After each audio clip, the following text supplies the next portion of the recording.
और आगे बढ़ेंगे, बात करेंगे प्रधानमंत्री मोदी के जापान और चीन दौरे की। 29 अगस्त से जापान और चीन के दौरे पर पीएम मोदी जाने वाले हैं। 29 से 30 अगस्त तक जापान में ही प्रधानमंत्री मोदी रहेंगे। प्रधानमंत्री मोदी का ये दौरा बेहद अहम माना जा रहा है और जिस तरीके से टैरिफ वॉर लगातार जारी है, इस टैरिफ वॉर के बीच में प्रधानमंत्री मोदी का जापान और चीन जाना कई मायनों में बहुत ही खास माना जा रहा है। जापान और चीन के दौरे पर पीएम मोदी जाएंगे, चीन जापान जाएंगे पीएम मोदी।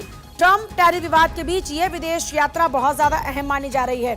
27 अगस्त से ही अमेरिका भारत पर 25% अतिरिक्त टैरिफ के साथ कुल 50% टैरिफ लागू करने वाला है।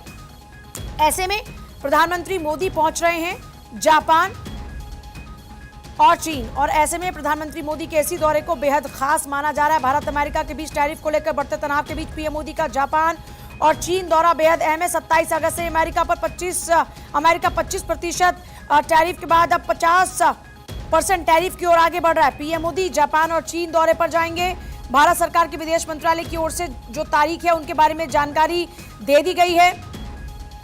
आपको याद होगा, पीएम मोदी साल 2020 में गलवान में भारत और चीन के सैनिकों के बीच झड़प के बाद पहली बार अब चीन की यात्रा पर जा रहे हैं। भारत सरकार के विदेश मंत्रालय की ओर से पीएम मोदी के जापान और चीन यात्रा की तारीखों की घोषणा भी हो चुकी है। 29 अगस्त से 1 सितंबर तक जापान और चीन की यात्रा प्रधानमंत्री मोदी करने वाले हैं। 29 अगस्त को पहले जापान की 2 दिवसीय यात्रा के लिए रवाना होंगे और पीएम मोदी 29 और 30 अगस्त को जापान में रहेंगे। यहां पर 15वें भारत जापान वार्षिक शिखर सम्मेलन में भाग लेंगे। पीएम के तौर पर मोदी की यह 8वीं जापान यात्रा होगी। पीएम मोदी और जापान के पीएम शिगेरू इशिबा दोनों देशों के बीच विशेष रणनीतिक और वैश्विक साझेदारी की समीक्षा इस दौरान में करने वाले हैं। दोनों नेता रक्षा, सुरक्षा, व्यापार, अर्थव्यवस्था, प्रौद्योगिकी पर